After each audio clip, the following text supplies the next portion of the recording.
Primera de Pedro, capítulo 5, versículo primero. Vamos a considerar hoy día, hay dos pasajes en la Biblia que son muy significativos para los ancianos. Uno es Primera de Pedro, capítulo 5, y otro es Hechos de los Apóstoles, ahí en la muy conocida despedida de Pablo como apóstol de los ancianos en Éfeso. En Mileto en realidad, pero los ancianos de Éfeso.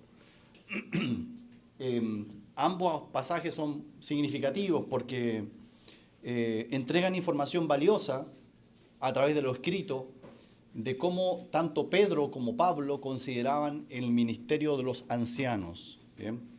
Vamos a leer hoy día a Pedro y mañana a Pablo. ¿Okay?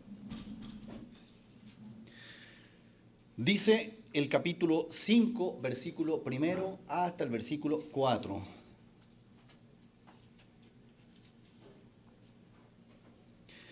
Ruego a los ancianos que están entre vosotros, yo anciano también con ellos, y testigo de los padecimientos de Cristo, que soy también participante de la gloria que será revelada. Apacentad la grey de Dios que está entre vosotros, cuidando de ella no por fuerza, sino voluntariamente, no por ganancia deshonesta, sino con ánimo pronto, no como teniendo señorío sobre los que están a vuestro cuidado, sino siendo ejemplos de la grey. Y cuando aparezca el príncipe de los pastores, qué maravilloso momento, vosotros recibiréis la corona incorruptible de gloria. Dicho sea de paso, hay tanta demanda, tanta exigencia en el mundo de los ancianatos, de los ancianos, que no está mal recordar que hay un galardón, que hay un premio de gracia de parte del Señor para estos ancianos que trabajaron durante su vida en cuidar de la grey que no les pertenecía, que le pertenece al Señor. Y aquí está descrito eso. Publicación del versículo, aquí ya no explico nada, ustedes ya son masters en diagramación, aquí ya está diagramado, el versículo, todos estos 4 versículos.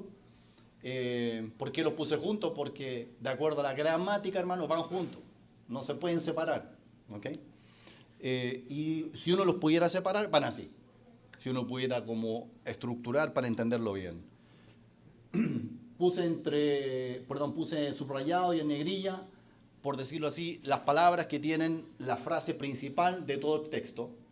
¿Okay? Es ruego a los ancianos que están entre vosotros, salte a apacentar la grey de Dios que está entre vosotros.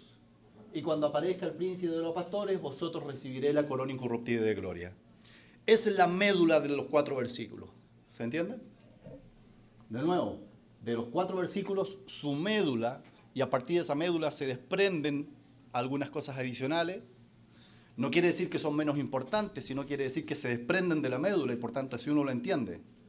Ruego a los ancianos que están entre vosotros, apacentar la grey de Dios que está entre vosotros, y cuando aparezca el príncipe de los pastores, vosotros recibiréis la corona incorruptible de gloria. ¿Qué cosas están ahí entre medio? Ruego a los ancianos, y Pedro coloca entre paréntesis, hace una interrupción en el relato, dice, yo anciano también con ellos y testigo de los padecimientos de Cristo, que soy también participante de la gloria que será revelada. Con ese antecedente les ruega y les dice, apacienten la grey de Dios que está entre vosotros. Y enseguida les dice que la forma de apacentar es cuidando de ella. Apacienten cuidando. La característica de apacentar es el cuidado. Pero de edad 3 no. Cuiden, pero cuiden esto. ¿Ah? Cuiden a la grey, pero cuiden esto. Está como repetida la palabra. Cuiden a la grey, cuiden personas, pero cuídense ustedes de no hacer esto. Estas 3 cosas. Cuidando de ella, no por fuerza, sino voluntariamente. No por ganancia deshonesta, sino con ánimo pronto. No como teniendo señorío sobre los que están a vuestro cuidado, sino siendo ejemplos de la ley. Pero el texto todo el pasaje, y dice, cuando aparezca el príncipe de los pastores, vosotros recibiréis la corona incorruptible de gloria. Muy bien. El texto comienza con un ruego. Y fíjense que nuevamente en la era moderna en la cual nosotros vivimos, el acto de rogar ha caído en desgracia. El acto de rogar ha caído en desgracia. Rogar está relegado a un rincón oscuro en nuestra cultura moderna. Nadie ruega hoy en día. Donde el ruego se percibe como una señal de debilidad, una señal de sumisión que no debe existir. Rogar como se te ocurre. Vivimos en una sociedad que, ¿saben qué? Una sociedad que idolatra la autosuficiencia, que es el opuesto a rogar. La autosuficiencia, donde el orgullo, la afirmación de los derechos individuales, parece que reinan por encima de todo. Lejos está cualquier actividad que signifique rogarle algo a alguien, nada. Rogar a alguien, pedir con humildad, sinceridad, es visto como, en la sociedad en que vivimos, es visto como algo humillante. Un gesto que va en contra de lo que yo llamo un mantra, ¿sí? Contemporáneo. El mantra es, yo merezco, yo exijo. ¿Qué voy a andar rogando? Así es. Hemos pasado de una cultura, antes de la cultura de esa época, hemos pasado a una cultura donde el ruego era una muestra de reconocimiento mutuo hacia la otra persona. Yo ruego, y eso no significa que me estoy humillando, lejos estaba del pensamiento eso, sino más bien yo reconozco en la otra persona una persona que puede recibir mi ruego y atenderlo. Hoy día no, hoy día el ruego es menospreciado. Una sociedad centrada en los deberes y en los derechos principalmente. Así que pedir y suplicar o simplemente solicitar con humildad hoy día se interpreta como un fracaso. Llegué al extremo de rogar. Es como un fracaso, así como las últimas consecuencias, las últimas medidas que tomo para pedir algo. Y eso tiene su base también en un problema social que vive nuestra sociedad hoy en día. También hay encuestas. Usted sabe que Estados Unidos, si para algo tiene dinero, es para hacer encuestas. El 45% de los norteamericanos, según una encuesta norteamericana, afirman que no sienten ninguna confianza para depender de otro cuando lo necesitan. Es decir, casi la mitad de la población dice, yo no puedo confiar, así que ¿qué voy a ir a rogar? Un famoso filósofo escocés del siglo XIX dijo acerca de rogar: el verdadero poder no consiste en mandar, sino en que aquellos a quienes rogamos nos obedezcan por amor y respeto.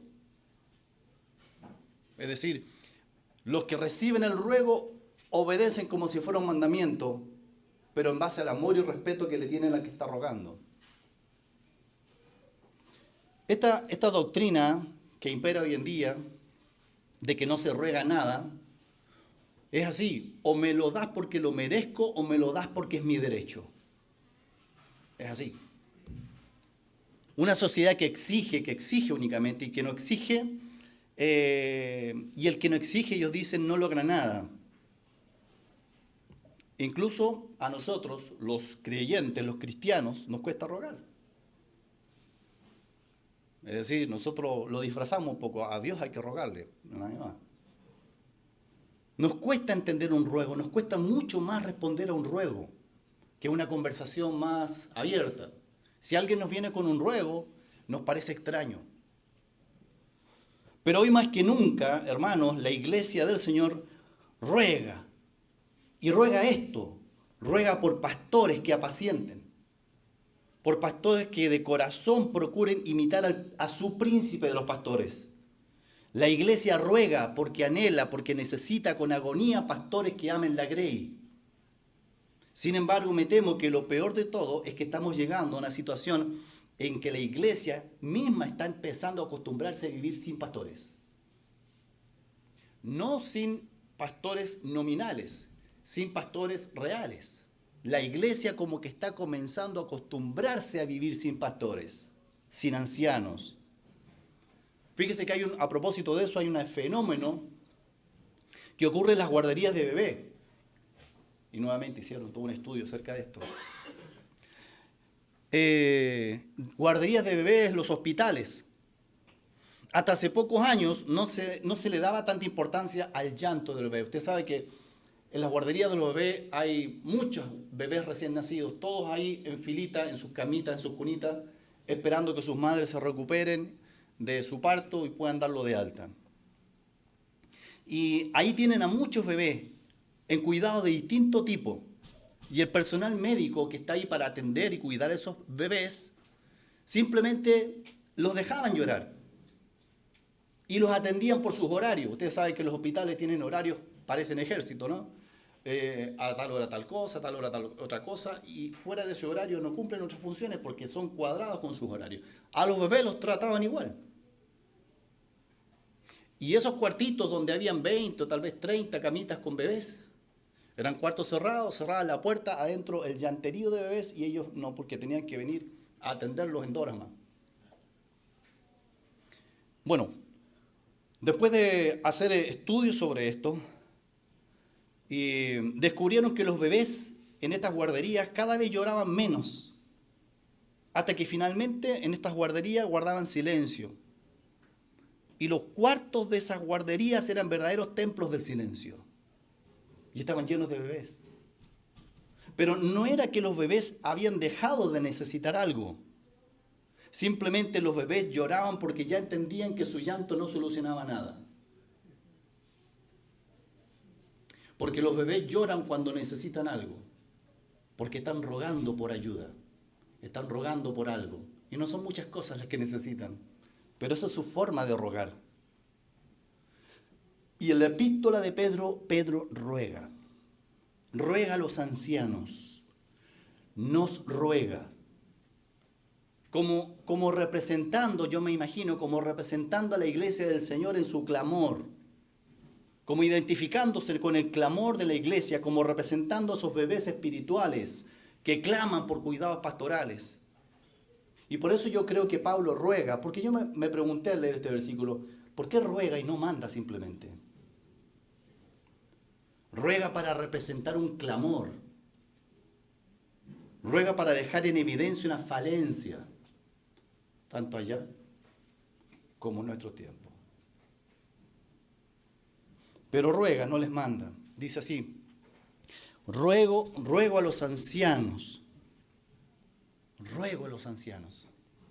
Así como que Pedro toma su bata, se arremanga sus manos, su camisa, y en una imitación de lo que el Señor Jesús hizo, se arrodilló y empezó a lavar los pies de sus discípulos. Y en este caso se arrodilla y comienza a rogar a nuestro lado. Le ruega a los pastores. Y fíjese en el texto que es un ruego público. No es una reunión privada como la de Pablo en Hechos de los Apóstoles. No, él dice, fíjese cómo escribe, ruego a los ancianos que están entre ustedes. Es decir, era una carta pública, no era carta únicamente para ancianos. Claramente la carta estaba siendo leída por toda la congregación, o por todas las congregaciones, porque era una carta escrita a varias congregaciones. Imagínense ustedes, los que no eran ancianos leyendo esa carta, leyendo ese ruego, esos 4 versículos. Yo creo que a estas personas, a estos hermanos que no eran ancianos, cuando leyeron este ruego, supongamos que aquí hubieran 4 ancianos y el resto fuera congregación. Y leemos la carta directamente dirigida a esta iglesia. Y leemos y dice, el apóstol Pedro mandó una carta. Y en el capítulo 5 le habla a los ancianos. Nos vamos. No, es para todos. Ruego a los ancianos que están entre ustedes, apacentad la grey de Dios. Yo creo que a los que escuchaban que no eran ancianos, les quedó clarito que los ancianos que estaban allí tenían que cumplir una función tan vital que el mismísimo apóstol Pedro les estaba rogando. Y que su responsabilidad como miembros de la iglesia era, no los distraigamos de su trabajo. Porque estos hombres, el mismísimo Pedro les está rogando que cumplan su labor. Que estén enfocados en su rol pastoral y no en otra cosa. si ruega que apacienten, si les ruega que apacienten, es que puede ser que en realidad no lo estén haciendo, ya en la época apostólica, y estén dedicados a otra cosa. No es que Pedro los estuviera acusando de vagos. Les está diciendo, dedíquense a apacentar, se los ruego. Les ruega que se dediquen a eso. Imagínense nuevamente la escena. Pedro, ahora ya no Pedro escribiendo una carta, Pedro presencialmente, ya no una carta, Pedro presencialmente en medio de una reunión de la iglesia local, reunidos todos los hermanos, y dice, ruego a los ancianos que están entre ustedes, apacentad la grey de Dios. Es muy posible, o es posible, que entre los hermanos que leían esta carta, hubieran hermanos que no eran ancianos reconocidos aún, pero eran ancianos de corazón, y que estuvieran incluidos en este ruego.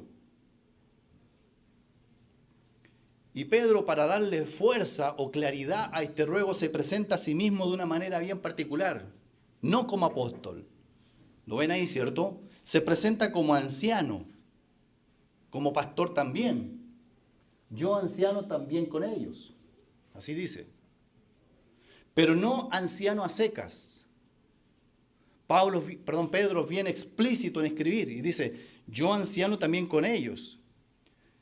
Y el texto original no usa tantas palabras, yo anciano también con ellos, usa una sola palabra para decirlo. Dice, yo coanciano.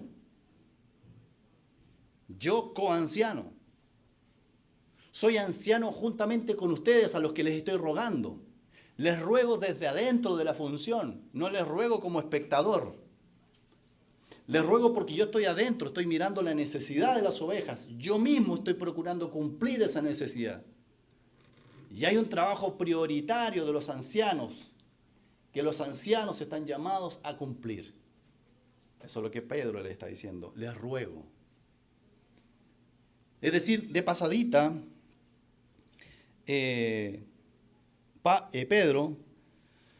Pedro con su ruego nos enseña que eso de ancianos y anciano principal no existe.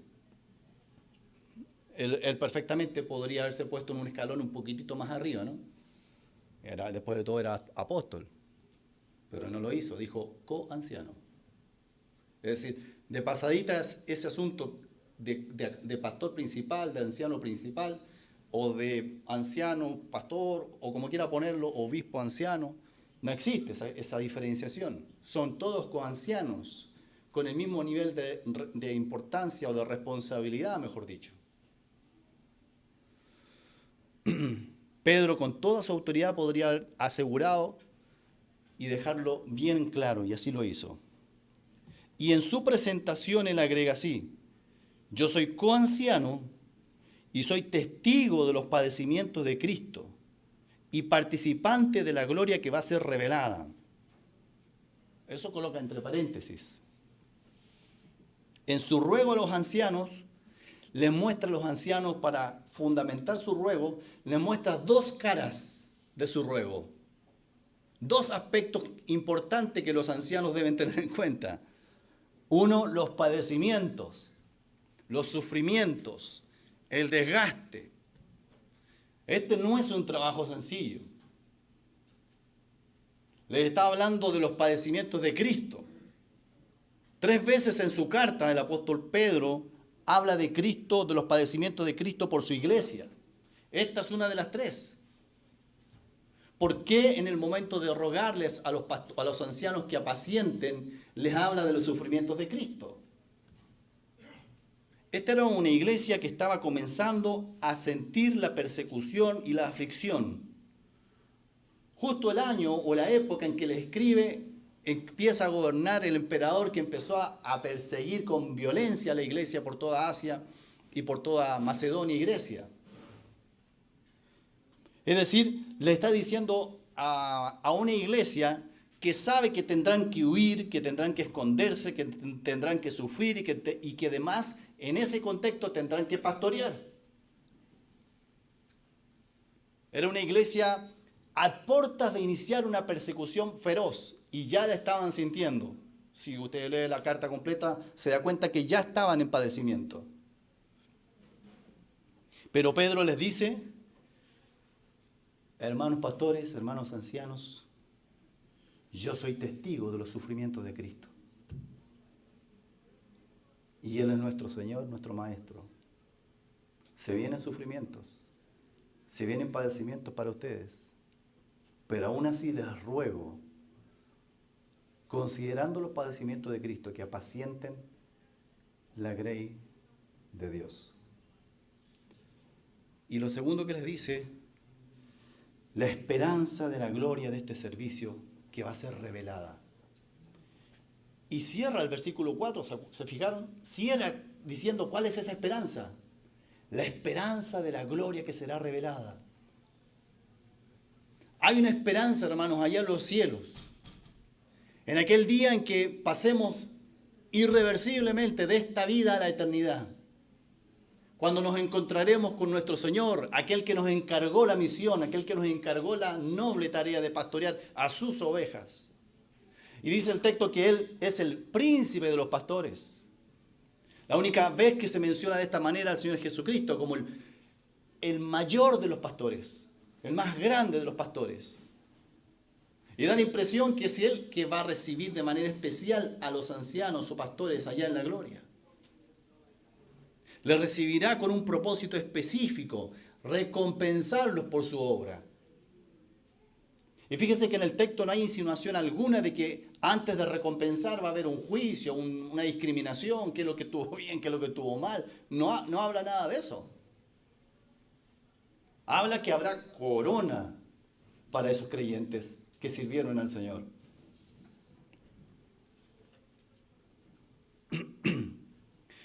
Y mirando el texto, siempre es instructivo notar esto, hermanos. Notar la forma de expresarse de Pedro al referirse a esta función. Cuando habla de ancianos, presbíteros, así es la palabra, ancianos. Cuando habla de apacentar, cuando habla de cuidar, ahí está, ¿no? Ancianos, apacentar, cuidar, ¿sí? Ahí y ahí.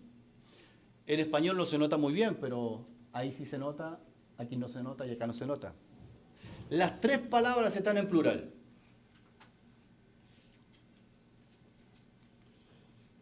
¿Qué nos recuerda eso? Ancianos, apacienten, cuiden.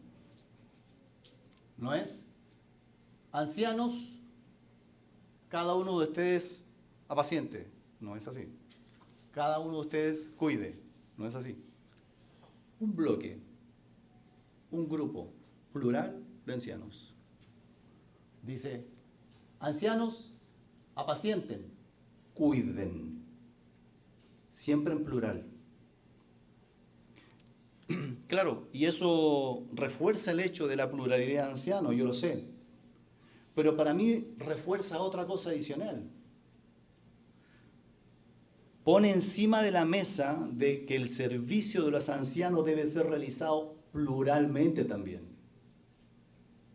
Es decir, la pluralidad de ancianos, hermano, no es que deben haber 3 inscritos. Tenemos 3, pluralidad. Es que deben haber 3 sirviendo, pero 3 sirviendo juntos. No uno por aquí, otro por allá y otro por acullá. Juntos, mezclados, porque ellos mismos son ovejas que necesitan ser pastoreadas y se tienen que pastorear ellos mismos también. Tienen que cuidarse. Lo dije, creo, en la primera reunión, ¿cierto?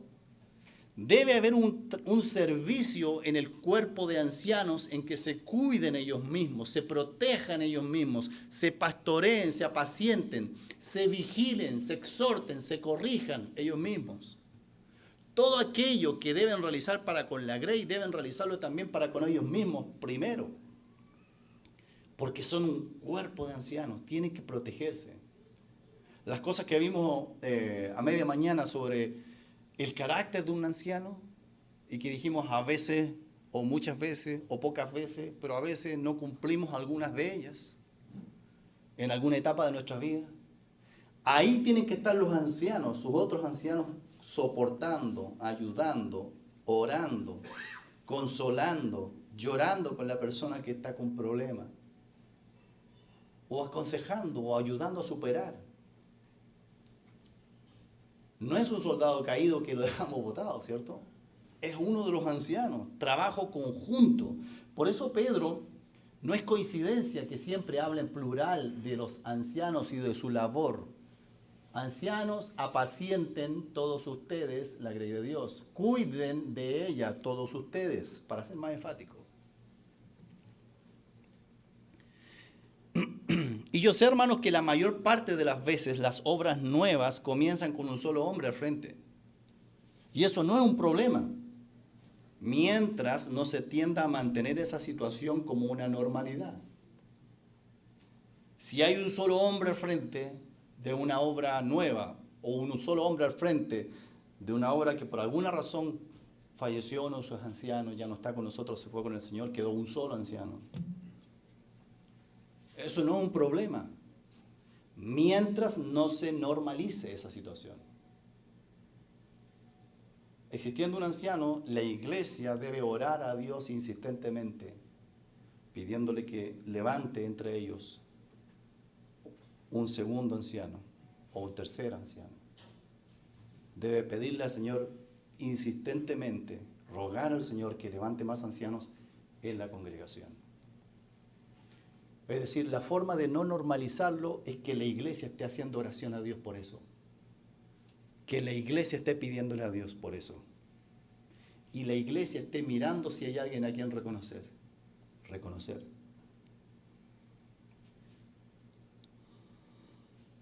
A veces no hay hay más de un anciano, a veces hay 2, 3 ancianos, hay pluralidad de ancianos. Pero como que cada uno trabaja en una sección. Y no está mal que se especialicen los hermanos ancianos en trabajar en diferentes áreas de la iglesia. El problema es que cuando hacen eso, pero además se aíslan en esa área de servicio. Debe existir comunicación, debe existir comunión en las diferentes áreas de servicio en que los hermanos ancianos se especializan. Hay hermanos que trabajan mucho más con jóvenes, hay hermanos que trabajan mucho más con matrimonios, hay hermanos que trabajan mucho más en el área de consejería.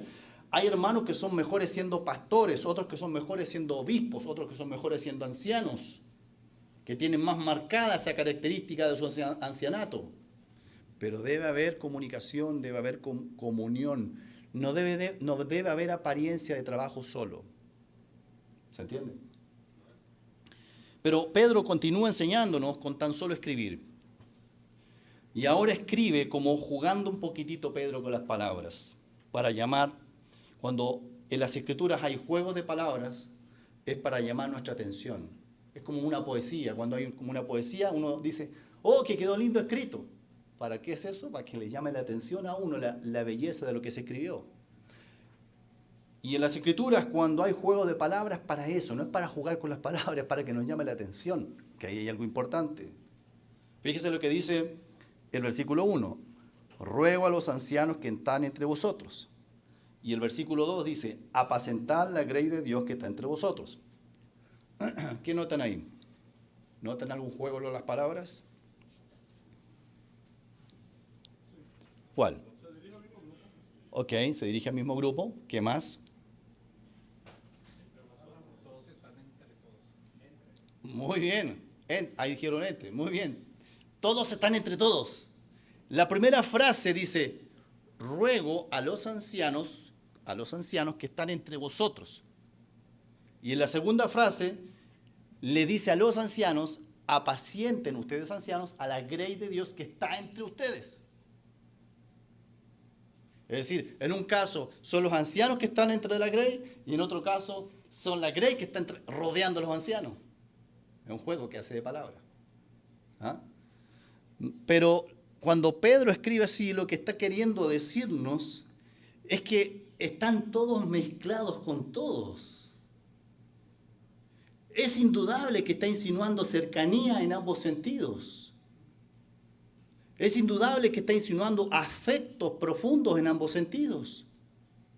Que los pastores aman la congregación y la congregación ama a sus pastores. O como decía un viejo anciano, pastores con olor a oveja y ovejas con olor a pastores, que se refriegan entre las ovejas y pasan olor a oveja nomás. Esto que yo digo no es algo tan sencillo, pero hay que decirlo, hay que proclamarlo. No queda otra opción, hermano, para el cuerpo de ancianos que la cercanía con la grey. No queda otra opción. Por más complejo que eso pueda ser, por diferentes razones. Pero esa es la responsabilidad, cercanía.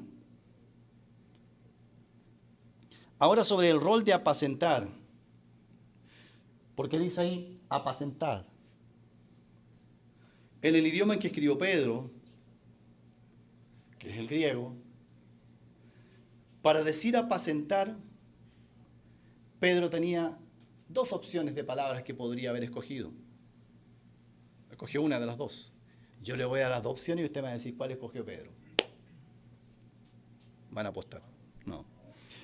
Apacentar. Una, que es la palabra bosco en griego, que significa cuidar en el sentido de alimentar. Repito, bosco. Cuidar, apacentar en el sentido de alimentar. Porque apacentar, entre paréntesis, significa cuidar. ¿Ya? Pero cuidar en el sentido de alimentar, bosco. Primera palabra que podría haber Pedro ocupado aquí. Segunda palabra que podría haber ocupado es cuidar o apacentar en el sentido de guiar y proteger, que es la palabra poimaino. ¿Cuál escogió? Segunda, dices tú. Segunda. Poimano. Bosco, ok. ¿Alguien más vota? La segunda, perfecto. La segunda, poimano, que significa cuidar en el sentido de guiar y proteger. Eso es lo que escribió Pedro. Pedro usó esa palabra. Apacienten, cuiden, guíen, protejan. Es decir, aquí no, en esta parte del versículo no está preocupado de la alimentación de la oveja, está preocupado del cuidado, de la protección de la grey. El rol pastoral por el cual ruega Pedro es aquel que protege y que guía a la grey de Dios. Ahora Pedro sigue entregando más instrucción sobre este servicio. Nos dice, apacentad a la grey de Dios. Nuevamente, vuelvo sobre lo mismo. Pedro, para decir grey, ya no tenía dos opciones, tenía tres. Ustedes me dicen cuál. Una que significa ovejas jóvenes. Ovejas jóvenes. Arnía. Segunda opción, ovejas en general. Próbata, ovejas en general. Tercera opción, omnión, conjunto de ovejas. ¿Cuál crees que usó Pedro para expresarse aquí? Tercera, dos, primera, okay. Tercera, señores. Juan 21. Ah, también, correcto. Es decir, apacienten, cuiden, protejan, y fíjense bien, a la grey de Dios. Fíjense una cosa. Plural, ancianos. Apacentad, plural. Cuidando, plural. Grey, singular. Porque es un solo objeto, un conjunto de ovejas. Un conjunto de ovejas. Yo le dije que tenía 3 alternativas. Él podría haber expresado la palabra próbata, que es ovejas. Y lo podría haber puesto en plural, ovejas. Cuiden a las ovejas de Dios. Habríamos entendido que son muchas ovejas a las cuales hay que cuidar. ¿Sí? Pero ¿qué nos está llamando a entender aquí? Que a pesar de que son muchas ovejas, es un rebaño. Es decir, pastores no se cuidan a las ovejas de manera individual, aunque sean muchas. Es un rebaño. La unidad de ese cuerpo es fundamental.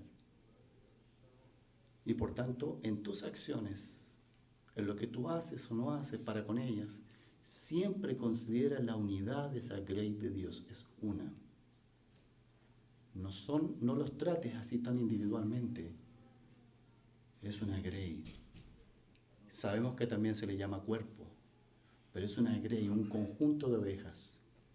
Los pastores trabajan juntos, coordinadamente, cuidando a un rebaño.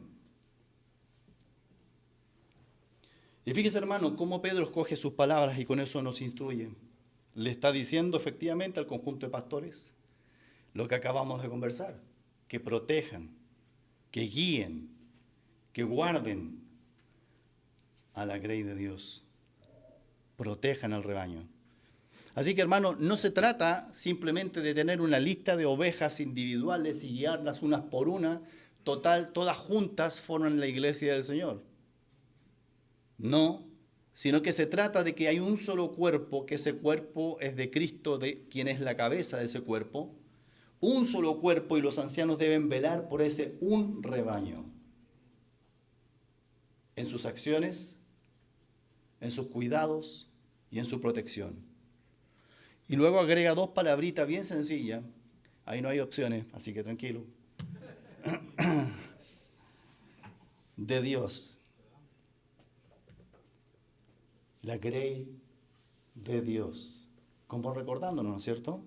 Este rebaño es de Dios. Por más que seamos sus pastores, por más que eso les confiera autoridad, porque les confiere autoridad sobre esa grey, siempre debe recordar, saber que este rebaño le pertenece a Él. Y por tanto, en su vida de piedad, hermano, de anciano, o en su vida de oración como anciano, junto por la iglesia del Señor, usted puede decirle, Señor, esta es tu grey.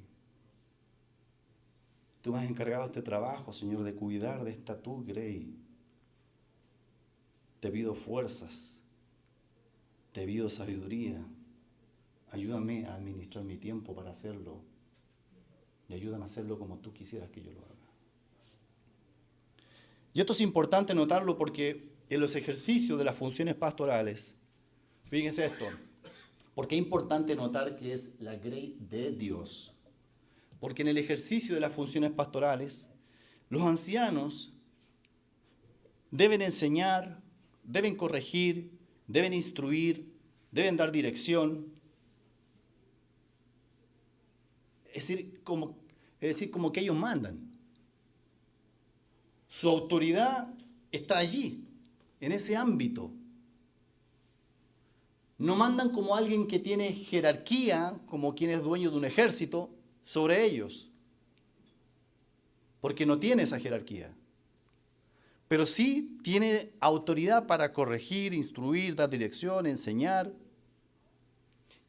Y al no considerar esto, de que es de Dios, el gran riesgo de esas actividades que acabo de mencionar es que tú las cumplas o yo las cumpla sin dar el espacio para que ese rebaño sea influido por Cristo mismo. Es decir, enseño, corrijo, instruyo, pero tan intensamente que no le doy espacio a que esa oveja perciba, entienda que no es este pastor humano que la está instruyendo, sino que esto viene de parte de Dios y que ella se pueda sentir confrontado con el pastor de las ovejas. Cuando los ancianos son demasiado intensos, tienden a estrechar mucho ese espacio y no dar el espacio para que la oveja se enfrente a Dios.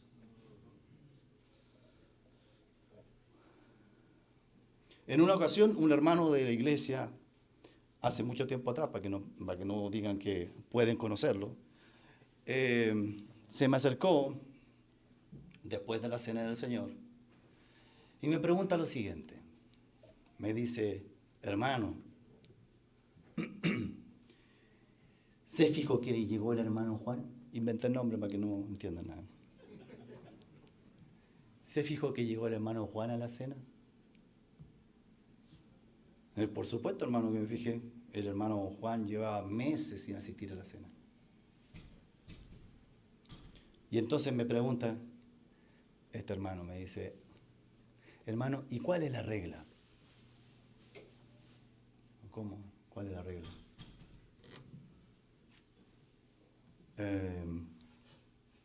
¿Cuál es la regla, por hermano, en la iglesia? Cuando me lo pregunté por segunda vez, ahí como que se me cayó la teja, como decimos en Chile. ¿Qué es lo que estaba preguntando? ¿Cuál es la regla para integrarse en la cena del Señor luego de estar ausente un periodo de tiempo largo? Ah, ahí entendí. Tú quieres saber cuántos domingos un hermano puede estar ausente de la cena sin pedir permiso para reintegrarse. Esa es la regla que él quiere saber. Mire, yo le dije, hermano, no existe tal regla. Quiere que yo agarre la Biblia y le invente una regla que aquí no aparece.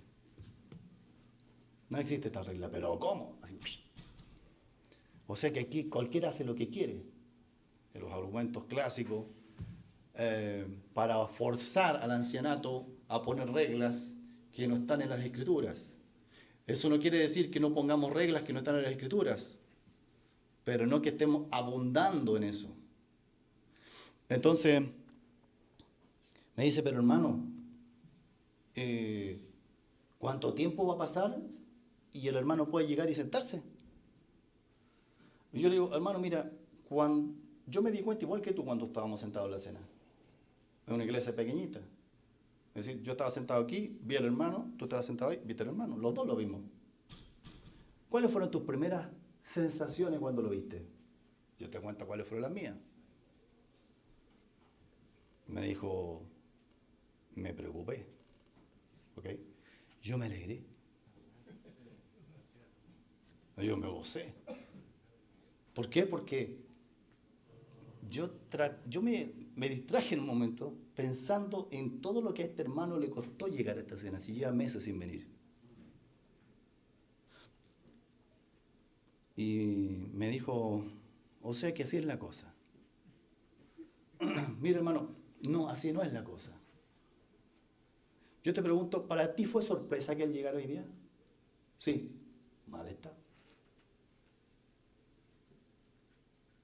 Porque tú debiste haber estado involucrado en su retorno. Meses sin asistir y nunca lo llamaste. Meses sin asistir y no averiguaste qué estaba pasando. ¿Te enteras cuando llega? ¿Quién de todos los hermanos que está aquí participó en que este hermano hoy día apareciera y se sentara aquí? ¿Sabes si hay alguno de nosotros que estuvo metido en ese servicio, en ese trabajo? ¿No? Hay un problema, le dije. Nosotros somos siervos de Dios, tú y yo. Y esta iglesia no es ni mía ni tuya, es del Señor. Yo no soy quien para poner una regla de quién se sienta ahí y quién no se sienta, aparte de lo que está escrito aquí. Entonces, ¿qué traté de explicarle a este hermano? Que todos tenemos un rol que cumplir respecto a las ovejas. Que las ovejas tienen que ser pastoreadas, tienen que ser apacentadas, tienen que ser cuidadas. Ahora bien, la función de estos pastores es cuidar. Y la Biblia muestra, no en este pasaje, pero lo voy a resumir sin ir a esos pasajes, que, que cuidar significa tres cosas para un pastor, para los pastores. Protección, hermano Vieri, a ver si encuentra algo de letras. Protección, dirección, enseñanza. Esas son las tres responsabilidades cuando hablamos de cuidar. No lo vamos a ir a ver allá porque es mucho tiempo ya. Pero protección, dirección, enseñanza. Son las tres responsabilidades cuando hablamos de cuidar. Protección, dirección, enseñanza. Protección, protección del error doctrinal. Protección del error de una práctica de vida errada. Protección de hermanos o de personas de en medio de nosotros que no les interesa el rebaño, como está relatado en Hechos 20. Protección de ir a buscar también la perdida. Eso es protección. Si se fijan, protección son escaramuzas, son batallas específicas, puntuales, no permanentes. Proteger del error doctrinal, proteger del error en su vida práctica, está practicando algo que no tiene pies ni cabeza, protegerlo de hermanos o de personas con maldad en sus corazones, protección. Dirección, dirección doctrinal. Corregir a los que tienen una práctica de vida que no corresponde. Exhortar hacia una vida más piadosa. También, si es necesario, reprender a los persistentes. En general, la dirección es marcar la senda doctrinal en la congregación para la Grey. Marcar la senda doctrinal. Hermanos, esto es marcar. Esto es la senda de la vida de Cristo en nosotros. Esta es la senda del servicio en la iglesia. Es delinear una senda, no es definirlo todo, hermano. Es marcar una senda. El camino puede tener más cosas lindas, pero yo solamente marco la senda. Y lo último, dije primero, protección, dirección y enseñanza. Y la enseñanza, a diferencia de las otras dos, que son escaramuzas, son a pedido, son puntuales, cuando hay que dar dirección, cuando hay que dar protección. Pero la enseñanza es permanente, es una actividad constante. Y a la luz de las dos características anteriores, de protección y dirección, sin esta característica, sin esta responsabilidad de enseñar, y si solamente los ancianos se dedicaran a proteger y a dirigir, el anciano podría transformarse fácilmente así en una suerte de sumo sacerdote. O unos reyes que lo dirigen todo y corrigen a voluntad. Pero esta tercera componente de responsabilidad equilibra la función pastoral, equilibra a las otras dos. ¿Por qué? Porque los ancianos no deben estar protegiendo todo el tiempo. No es una actividad permanente. O no deben estar corrigiendo permanentemente. Si están corrigiendo permanentemente no está bien. Tampoco deben estar dirigiendo doctrinalmente permanentemente. A decir verdad, la mayoría de las veces, en estos dos ámbitos, deben dar espacio para que las ovejas también maduren. Y no estar diciéndole absolutamente todo. Madurar significa que ellos disciernan entre lo bueno y lo malo. Y si yo no dejo, porque estoy permanentemente corrigiendo, dirigiendo, instruyendo, no dejo que la persona se autocorrija y diga, esto está mal, me corrijo. No la dejo que madure en la doctrina de Dios. Los pastores sí deben enseñar a la grey. Y la enseñanza de Dios, la doctrina de Cristo, el rebaño deben madurarla, deben crecer.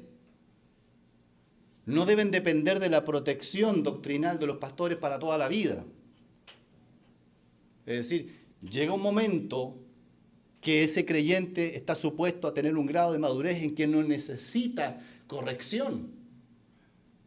Ya está maduro. Ha aprendido lo que es lo bueno y lo malo. Por tanto, esa madurez, la única manera de lograrla es a través de la enseñanza.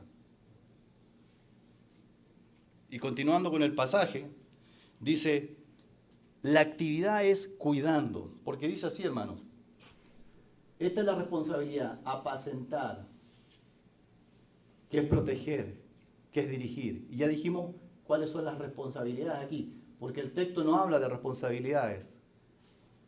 Yo mencioné rápidamente las responsabilidades aquí en apacentar, que son 3. ¿Cuáles son las 3?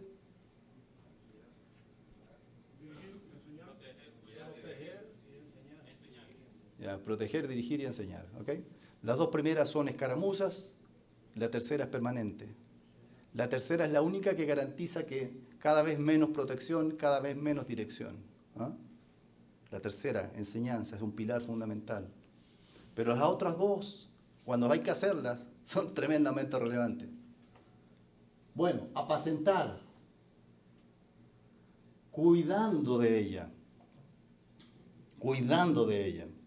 ¿Cuál es la diferencia entre decir cuiden y decir cuidando? Cuiden son muchos y uno cuidando. ¿Mm? Cuiden son muchos y cuidando es común. Cuiden es permanente. Presente, cuiden futuro.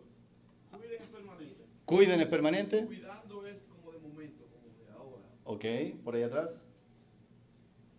Cuiden es presente, cuidando futuro. Quizás mirando adelante. Adelante, ok. Cuidando es hacerlo uno mismo y cuiden es delegando. Pero le está hablando siempre a los pastores. Pastores apacienten, cuiden. O pastores apacienten cuidando. Más o menos como un encargo. Ok. Bueno. Cuiden tiene contexto determinado de tiempo y cuidando es un presente continuo. Oh, muy bien, excelente, muy bien, excelente. Muy bien, porque la pregunta era más gramatical, ¿cierto? Claro, aquí está diciendo cuidando. Es una actividad continua. Yo estoy preparando, estoy trabajando, estoy manejando, estoy escalando. Acción. Es una acción continua. No es una acción que ha terminado. No es una acción que la comencé, la terminé y se acabó. No es una acción que me están diciendo que la haga y tiene un fin. No. Es una acción continua. Cuidando. Necesito pastores, le está diciendo, ancianos que apacienten, cuiden a la grey de Dios como una actividad de cuidado permanente. ¿Ah? Es decir, es una actividad en desarrollo. Y fíjense en la unidad del texto. Ruego a los ancianos, porque disculpen, esta palabrita que aparece aquí, cuidando, es la palabra para obispos, episcopo. Solamente que está conjugada, episcopeo, o episcopiando. ¿Ah? Entonces, fíjense la unidad para Pedro, la unidad temática de todo el texto. Ancianos, pastoreen, obispeando. Así, eso en castellano. ¿Ah? Ancianos, pastoreen, obispeando. ¿Ah? Esa es la secuencia. En otras palabras, estos son los responsables, estos son es lo que tienen que hacer y esto es cómo lo tienen que hacer. Que más claro echarle agua, como decimos en Chile. ¿Ah? Estos son los que lo tienen que hacer, esto es lo que hay que hacer y esto es cómo lo deben hacer. Así que lean detenidamente este versículo, hermanos ancianos y aquellos que anhelan el obispado. Esta es la secuencia lógica. Y atención porque nuevamente esta palabrita está en plural. Es decir, podemos agregar este comentario. Estos son los que lo tienen que hacer. Cómo ellos en conjunto tienen, qué es lo que tienen que hacer ellos todos juntos y cómo ellos tienen que hacerlo.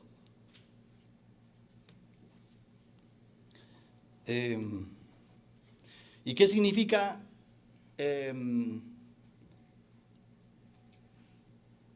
episcopo o episcopiar? ¿Qué significa?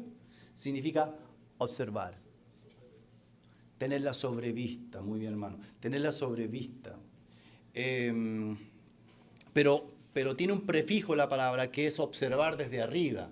Es como cuando uno se pone sobre una tarima y quiere ver todo y se levanta sobre los demás para mirar bien todo lo que está pasando. Es la figura del pastor que tiene a sus ovejas en un valle y él no se queda a nivel de las ovejas, sino que se sube sobre una roca y hace así. ¿Qué es lo que está mirando?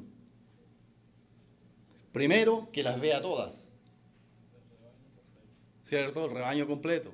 A lo mejor no ve nivel de detalle. Hay algunas medias lejos, otras más cerca. A lo mejor en algunas no ve detalles, pero las ve a todas.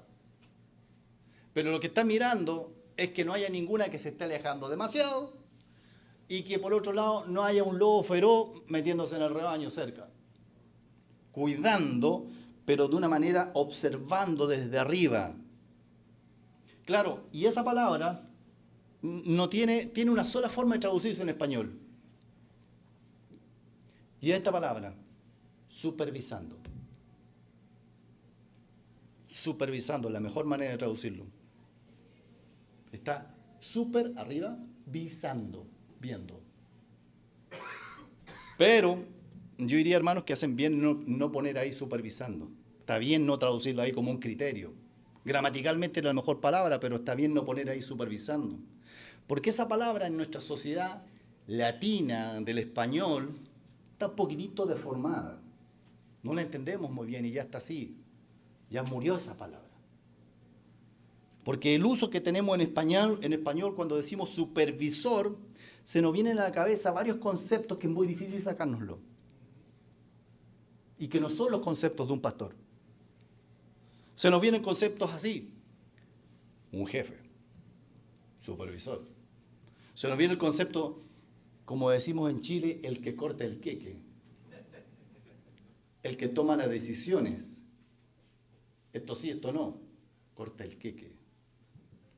Se nos viene a la cabeza, el supervisor es el que puede despedir. Y se nos viene a la cabeza que supervisor hay uno solo, el supervisor. Y el pastor o los pastores no son nada de eso. Así que está bien que coloquen cuidando y no supervisando, pero hay que entender de qué se trata el texto. Entonces los ancianos están en una posición más arriba para mirar. Ahora pregunto, ¿más arriba en qué? Porque eso es supervisar, están más arribita, episcopiando, más arribita.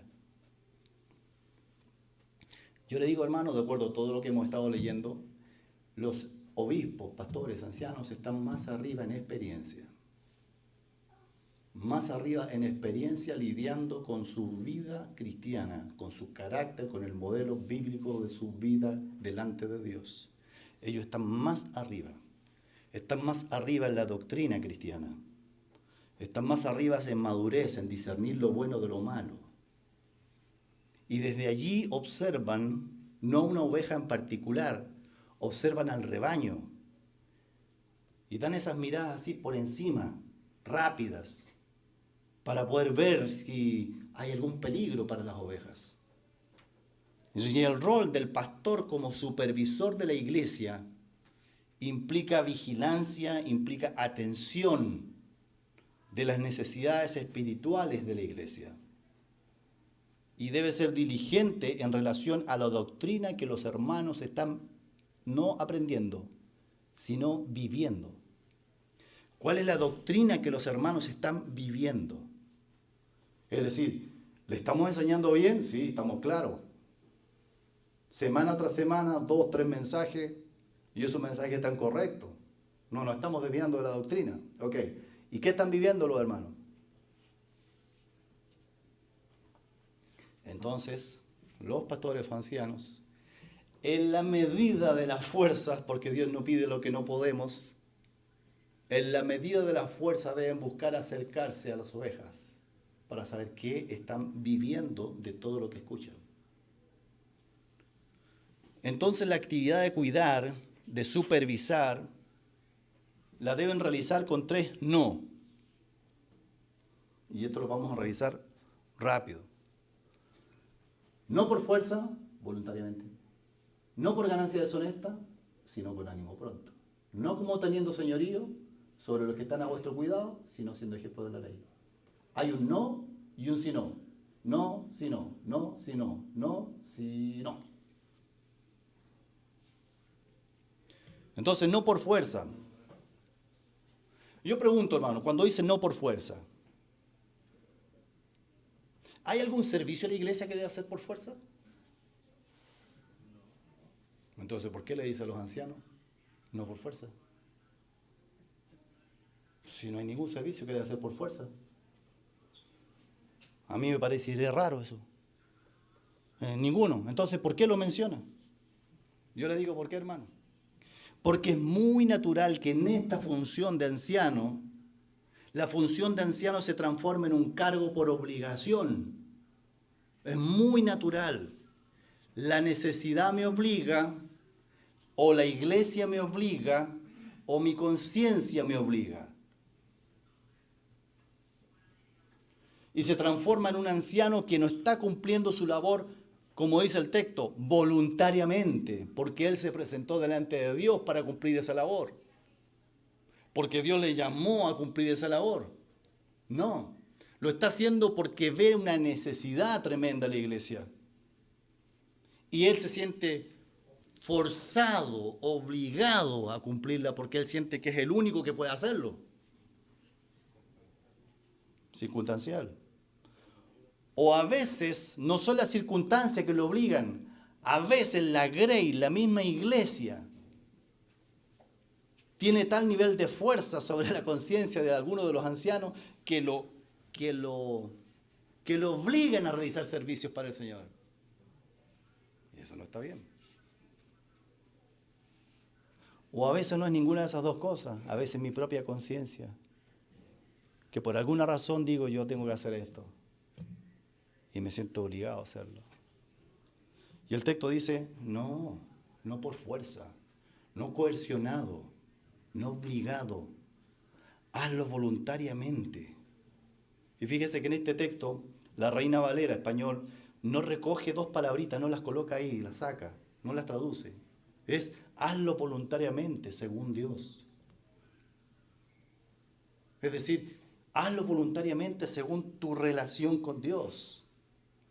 Un día tú te comprometiste con Dios para el servicio del pastorado. Un día tú sentiste y anhelaste el llamado pastoral, el llamado al ancianato. Evoca ese llamado para cumplir tu rol. Pero si estás percibiendo que lo haces forzosamente, no te digo detente, sino revisa.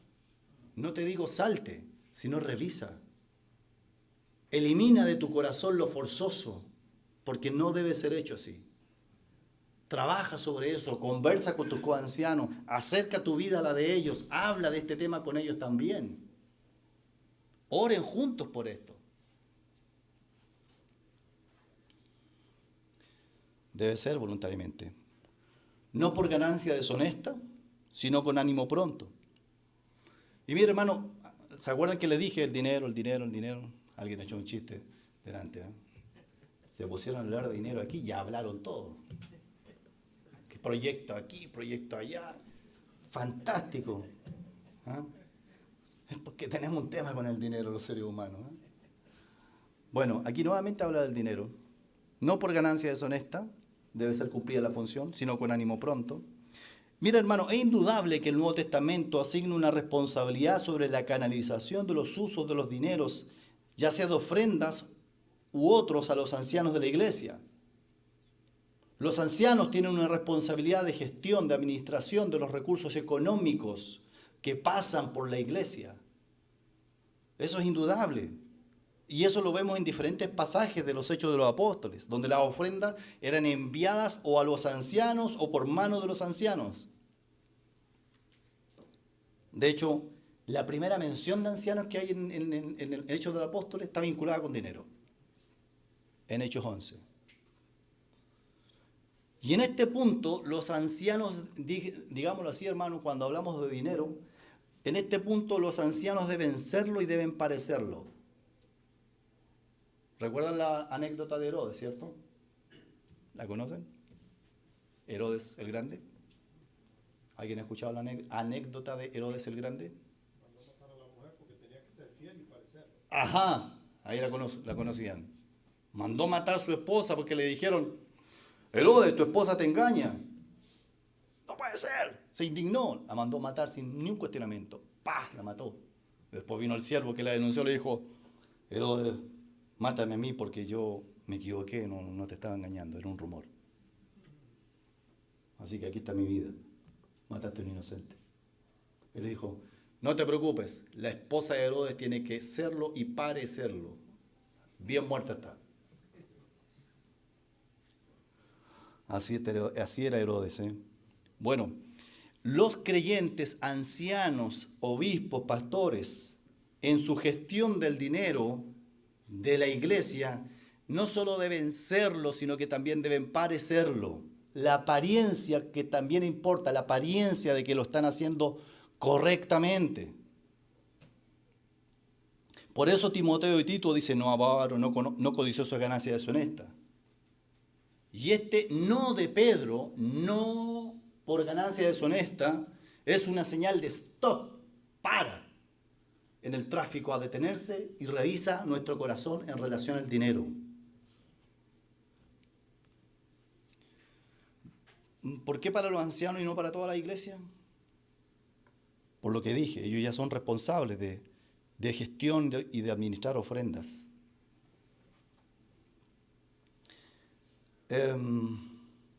Y como lo vimos en la mañana, Pablo también lo coloca. Ahora Pedro lo vuelve a mencionar. Pablo lo dice en 2 ocasiones, a Timoteo y a Tito. Y como vamos a ver mañana, lo dice en Hechos, vuelve a hablar del dinero. Y ahora Pedro habla del dinero cuando habla de los ancianos. Así que hermanos, aquí tiene que haber sabiduría. Sabiduría en el ejercicio del uso de los dineros en los ancianos. Y yo lo que recomiendo es que usted vaya a la Yachica con la gestión del dinero en las ofrendas y vea si tiene, no solo que lo es, sino que también hay apariencia de que también lo está haciendo bien. Es decir, rodéese de más personas para el tema del dinero, no lo haga solo. Haga que sus cuentas sean auditables para que cualquier persona pueda mirarlas.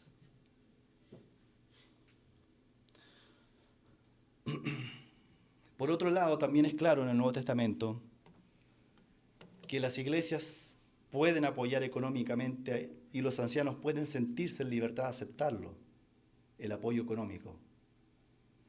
Por eso y por mucho más, es muy importante que la gestión del dinero sea transparente en los ancianos.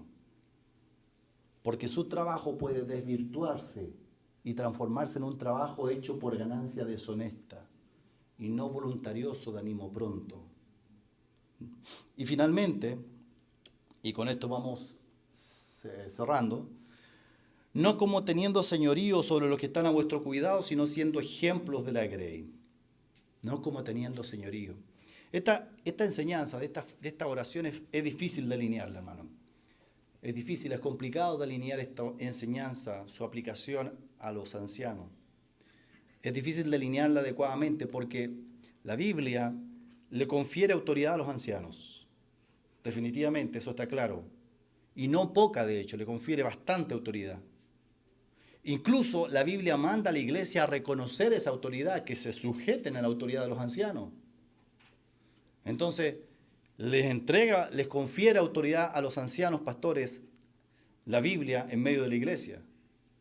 Y por ejemplo, en Tito, Pablo expone que una de las razones de establecer ancianos es que andaban en medio de la iglesia algunos a los cuales se les debía poner un bozal. Porque hablaban y dañaban a la iglesia, dañan al rebaño. Pero ponerles un bozal. Es decir, eso requiere de bastante autoridad, ¿o no? Taparle la boca a un hermano requiere de mucha autoridad. Ejercer autoridad, pero además que la iglesia reconozca esa autoridad y no diga, "Oh, ¿cómo hizo eso?". Que la iglesia reconozca que esos ancianos suyos tienen autoridad para hacer eso. Ponerle un bozal a alguien. Así que está difícil entender esto de que no se enseñoree. Pero lo que el texto indica no es que no tenga autoridad para corregir, para instruir, para aplicar medidas disciplinarias. Más bien el pasaje enseña que no tome señorío sobre la congregación. Eso es lo que está diciendo. Pero la pregunta es esta. Con toda la autoridad conferida, ¿cómo puedo saber cuando estoy empezando? ¿Cómo puedo saber cuando estoy empezando a enfermarme de diotrifis? Diotrefitis. ¿Cómo puedo saber que me estoy empezando a enfermar de esa enfermedad en el ejercicio de la autoridad de anciano? Esta enfermedad es silenciosa, la diotrefitis. La bauticé así. Es una enfermedad silenciosa, asintomática. Cuesta darse cuenta que la tienes. Pero ¿cómo me doy cuenta de que estoy teniendo señales de diotrefitis? Bueno, hay varias maneras. Yo estoy seguro, hermanos, que aquí hay encerrada entre todos nosotros mucha sabiduría para hacer una lista de síntomas de esta enfermedad. Pero este texto en particular nos enseña un síntoma importante. Dice el texto, no como teniendo señorío sobre los que están a vuestro cuidado, sino siendo ejemplos de la grey. Ahí está el síntoma, cuando no está su último. En la sociedad actual nos encontramos inmersos en un mundo repleto de apariencias, hermanos. Y estas dominan. Y las redes sociales son como un reflejo de eso. Se publican así millones y millones de imágenes perfectas a diario, pero que no representan la realidad. Tú miras esas imágenes en las redes sociales, ves puras personas felices, contentas, disfrutando a concho la vida completamente. Pero la realidad no es esa. Hay mucha realidad detrás que no está en las fotos y que no se ve, pero tú ves eso. Cuando los ancianos o alguno de ellos está siendo cada vez menos ejemplo, sucede que la grey, este es el fenómeno que ocurre, sucede que la grey continúa siguiéndolo, continúa sujetándose a su autoridad. La grey no se detiene a cuestionar su autoridad, ni tampoco la grey es tan experta en identificar en edad temprana que el hermano se está desviando de ser ejemplo. Y entonces la iglesia continúa sujetándose, siguiendo a este pastor, sujetándose a la investidura de anciano. Y esto genera un círculo desvirtuoso, así que desciende, porque este hermano en su descenso suave que está teniendo, de pérdida de ser ejemplo, ve que no es ejemplo en un área y la iglesia sigue funcionando y el ancianato sigue funcionando, entonces vence y cae otra barrera de integridad, chiquita también, y sigue bajando, y la iglesia se sigue sujetando, se sigue sometiendo a la autoridad de ese o esos ancianos, y después cae otra barrera de integridad, otra barrera de integridad, otra barrera de integridad, hasta que llega un momento, al mucho andar, que ese es un líder que manda sin respaldo. diotrefitis, que lo único que hace es mandar. Aquí se hace lo que yo digo, independiente de lo que yo haga. Diotrefitis. Los ancianos deben ejercer autoridad que la Biblia les confiere, pero junto con esa autoridad deben también fijarse en el ejemplo que dan. Y ese ejemplo debe ser auténtico, no forzoso. Alguien alguna vez ponía el siguiente ejemplo, es como que el ser ejemplo forzoso es como decir, yo quiero que ese espino sea un naranjo. Y voy entonces, agarro un cajón de naranja y le amarro naranja al árbol. Eso es forzar el ejemplo, es decir, yo me esfuerzo por tender una conducta ejemplo, pero sin haber tenido un cambio interno en esa área de mi conducta.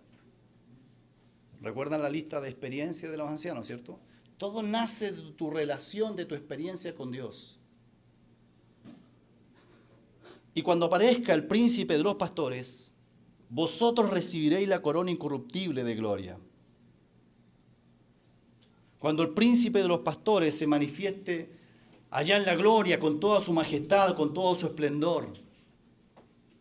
Y se abrirán, yo me imagino, hermanos, se abrirán ante los ancianos de la iglesia las puertas de una recompensa celestial inimaginable, la corona incorruptible de gloria. Y en ese instante así tan sublime, los corazones de los hermanos que han sido fieles servidores, en ese instante yo me imagino, hermanos, que va a haber una paz indescriptible en el corazón, sabiendo que la labor que realizamos, que ya quedó atrás, independiente de los pormenores, hubo labor realizada según Dios, a menudo oculta que nadie vio, pero que ha sido vista y ha sido valorada por el Señor. Y este encuentro con nuestro Señor no será un mero evento, va a ser un momento trascendental, donde dice la Escritura que cada lágrima, cada sacrificio, cada acto de amor quedará grabado en la memoria eterna. Y digo, ¿serán joyas que veremos allá arriba? ¿Será una corona de joyas que adornarán la eternidad para la gloria de Dios? Y habrá un momento para mí especial, hermanos. No hay detalles del cómo ni del cuándo, pero aparentemente será tan pronto como Él venga. Y da la impresión por este texto que será un momento especial dedicado a los pastores. Fíjese que no dice tal cosa de los apóstoles, de los evangelistas, de los profetas. Dice que es de los pastores. En que el príncipe de los pastores se encontrará junto con los pastores. Nuestro modelo de ancianato y de pastor se encontrará con nosotros. El responsable final de las ovejas, el dueño de la grey, para recompensar. Y cuando estemos en el esplendor del cielo y estemos en su presencia y podamos verle, cuando solamente queramos caer a los pies para agradecerle por toda la salvación que nos ha dado, y cuando en nuestro interior tendremos más la profunda paz de estar delante de Él, y le veremos con la disposición de galardonar. A lo mejor va a salir de nuestro corazón las palabras de Pedro cuando el Señor le quiso lavar los pies. No, Señor. No a mí. A lo mejor. No, Señor, a mí jamás. Y recibas una corona de gloria resplandeciente, eterna, tejida con los hilos de la eternidad. Y siempre en este texto yo me pregunto cómo será esta corona, de qué estará hecha, qué aspecto será. Pero recientemente, y solamente muy hace poco, me di cuenta que estaba muy equivocado preguntándome eso. ¿Cómo será esta corona? Porque el apóstol Pablo dijo así. Porque ¿cuál es nuestra esperanza? ¿Cuál es nuestro gozo? ¿Cuál es nuestra corona de que yo me gloríe? Dijo Pablo. ¿Y qué se respondió a sí mismo? ¿No lo sois vosotros delante de nuestro Señor Jesucristo en su venida? Hermano, veremos el resultado de la obra pastoral allá en la gloria. Amén. Y ese será el momento más glorioso que podrá coronar nuestra cabeza. Que Dios bendiga su palabra.